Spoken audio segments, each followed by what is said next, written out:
Sa kabila ng paulit-ulit na paalala ng mga otoridad, tila ayaw pa rin paawat ng ilan nating kababayan sa paggamit ng mga ipinagbabawal na paputok. Sa pinakauling tala ng Department of Health o DOH, nasa 44 nang nabibiktima ng mga paputok. May report si Micaela Papa. Sa ospital na nagbisperas ng Pasko, ang ginang na ito sa Cagayan de Oro City na tinamaan ng ligaw na bala habang nasa loob ng kanilang bahay. Tumagos daw ang bala sa kanilang bubong at tumama sa hita ng biktima. Kasalukuyan siyang nagpapagaling sa ospital. Sa Talisay City, Cebu, isang lalaki naman ang isinugod sa ospital matapos siyang tamaan din ng ligaw na bala. Kwento ng asawa ng biktima, may narinig daw silang putok. Matapos nooy nakita na lang nilang tinamaan na pala ang kanyang mister. Ligtas na siya sa kapahamakan. Sa Talisay rin, sugatan ang isang ginang ng tamaan ng kwitis sa paa. Sa Dagupan, Pangasinan, 2 na ang naitalang na biktima ng paputok sa Region 1 Medical Center.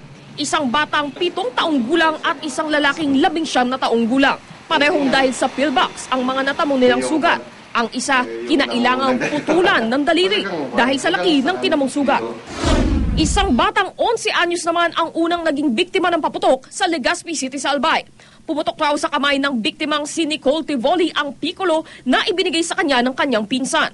Meron na ring naitalang kaso ng ligaw na bala sa lugar at nangyari naman ito noong Biyernes. Ayon sa tagapagsalita ng Department of Health na si Assistant Secretary Eric Tayac, nasa 44 na ang kaso ng mga naputukan sa buong bansa. Mas mataas kumpara sa naitala sa parehong panahon noong nakaraang taon. Pinakamarami ang nabiktima sa NCR na may 14 na kaso. Kaya naman naka-code white sa lahat ng mga ospital dahil sa inaasahang pagdami pa ng mga biktima ng paputok at ligaw na bala. Sa Davao City, sinelyuhan na rin ang baril ng mga pulis para hindi magamit sa walang habas na pagpapaputok. Ang sinumang pulis na mahuhuling lalabag, papatawan daw ng parusa. Nauna na rin nagselyo ng kanilang baril ang mga pulis sa Negros Oriental bago pa magpasko. Micaela Papa, GMA News.